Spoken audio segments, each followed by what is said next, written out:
Hi, my name is Allena McCloud. I'm one of the success coaches at the Westchester Lark. I'm going to be talking to you guys today about final preparation.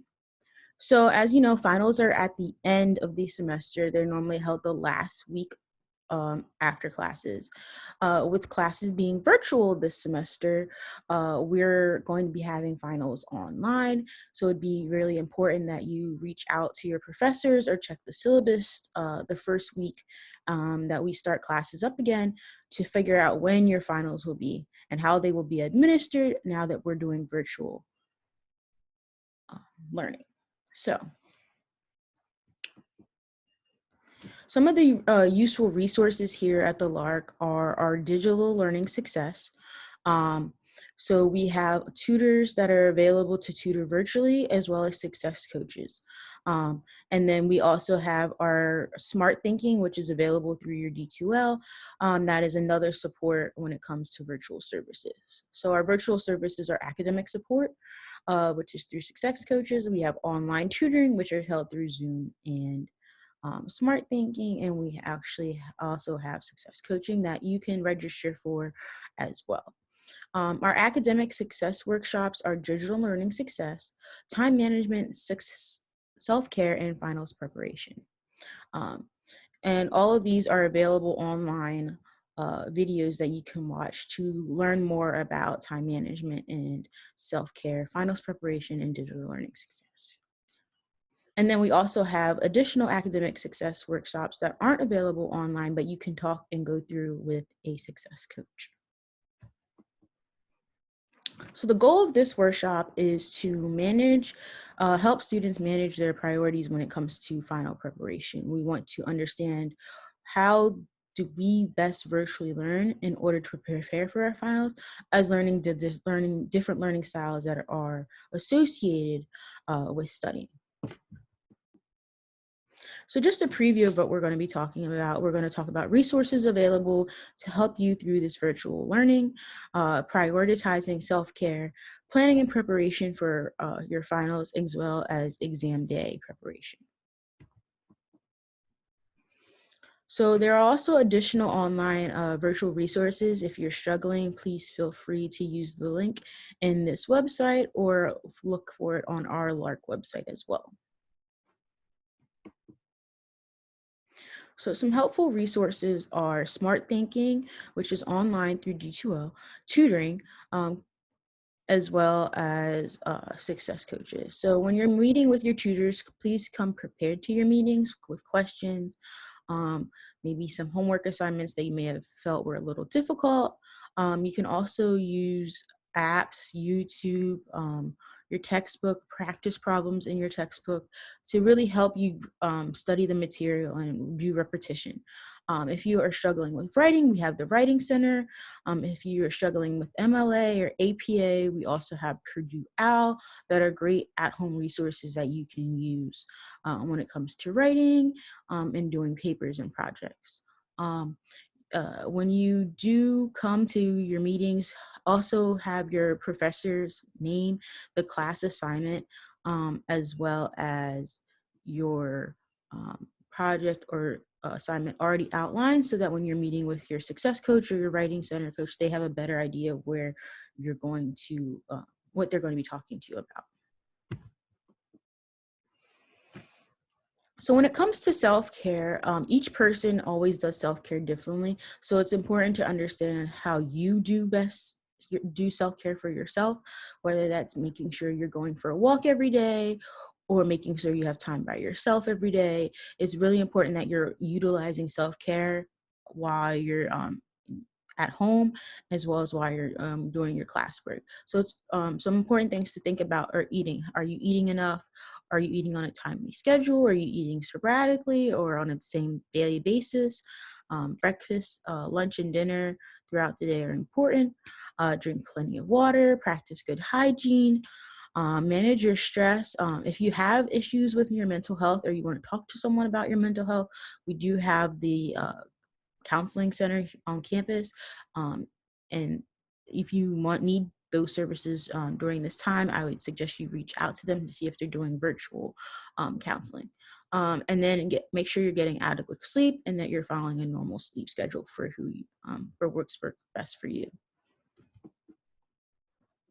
And we also have our research pantry. The research pantry is currently closed until further notice. But if students are in need, please complete the form to receive packaged foods, which is listed right here, as well as on the resource pantry website on the Westchester webpage. So sleep. It's important to get an adequate amount of sleep when you're studying and preparing for exams, as well as specifically your finals. A lot of finals happen at the same time, so it's important that you're getting enough sleep so that you can build your memories. Your memory can retain the information. So there's three key functions of sleep and learning memory: acquisition, consolidation, and recall. So recall is best done when your body has had enough time to process the information. So it's very important that you have and take enough time to learn the information.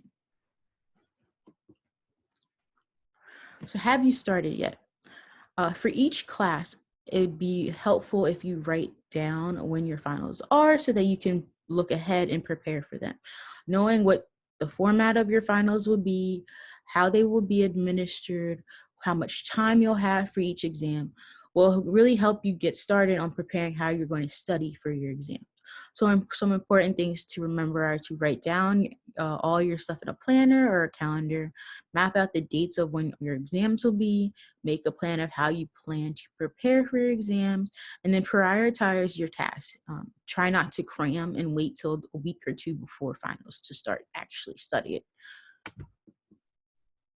Learning style. So there's three learning styles: your visual, auditory, and tactile. And each learning style, each person has their own learning style, but depending on the subject, each person may also have a different learning style for each individual subject. So if you're a science major, you are a very visual learning style when it comes to your science classes, but maybe very tactile or auditory when it comes to your writing or non-science classes. So it's all up to the individual, but understanding each of the learning styles can help you when preparing for your finals for each of your individual classes.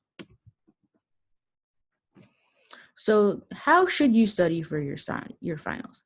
It's very important now that we're doing everything virtually to know how you're going to study and where you're going to study. For each person, that may be different. Some people, they might have to work at a kitchen table in an area where it's not their bedroom, where they feel that they can fall asleep easily.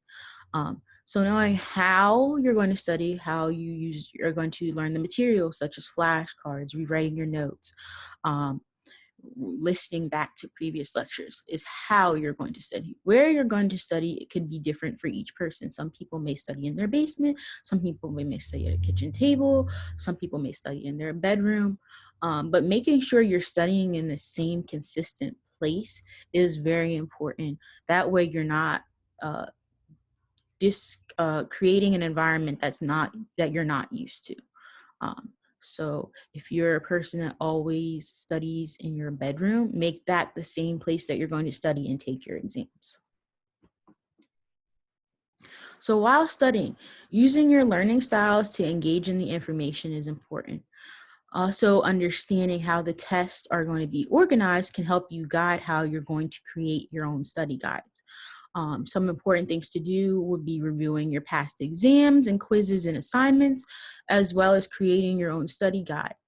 Create a list of material that you may not understand so that you can focus more on those things compared to the stuff that you already understand. Textbooks, having those out when you're studying are very helpful. And if they're virtual e-textbooks, make sure you have those up while you're studying as well. Also follow any study guides or outlines that your professors may have already created for you. So how often do you study? You distribute your study time. Studying is different for each individual person, as well as each course that the individual may be taking. So if you're strong in one subject, you may not spend as much time studying for that class as you may for others. So planning out your daily, how much time you're going to use on each subject, as well as how much time you're going to use weekly for each subject is very important. Studying for the same subject each day at the same time may create a nice schedule for you and allow you more time and opportunity to change your schedule if you need to when it comes to studying for other subjects and other exams and tests. So on exam day, come prepared in a healthy, relaxed mindset. Have all the materials you need to take the exam available to you, whether that's a calculator, pens, pencils, maybe a sheet of paper to write some notes down. Use your time wisely. Know how much time you have to take the exam. If you have 2 hours, make sure you're watching the clock, but not watching it too often. Allow yourself time to answer all the questions. And if you have a lot of open-ended questions, know if you need to, those take longer for you, to start with those, and then maybe do the multiple choice or matching at the end. Give yourself enough time to allow to understand the questions and maybe use other questions and clues from other questions to help you with questions that you may not understand. So final exam schedules. Now that classes are online and we're doing a virtual format, it's important to ask your professor and look at your syllabus that may have been changed since the start of the new virtual learning to see when your exams may meet. They may not be offered as said in your original syllabus, so it's important to use the updated information from your professor. And also look at the registrar's webpage to make sure that the dates have not changed for when the final exams will be administered. So just a reminder, get enough sleep, eat breakfast, take deep breaths, practice self-care, take time on your exams and answer questions at a reasonable pace, take time to think and create positive thoughts in your environment, studying right before the test is not helpful. Try not to worry, and when you're all done and everything, stay relaxed. Being relaxed during this time really relieves a lot of tension that you may carry into your final exam. So if you need campus resources or have any questions, please feel free to use the link here. Being that campus is closed, there are multiple links on the Westchester webpage to help you answer any frequently asked questions. Also keep up a lookout on your emails to see if any information has also been released. If you have questions or you would like to meet with a success coach, you can use this link here to reach out to us. And if you would like to schedule a meeting with a success coach, you can also do that via WC Online. The link is here. You can use this QR code, or you can go on the Westchester website under Student Services and look there as well.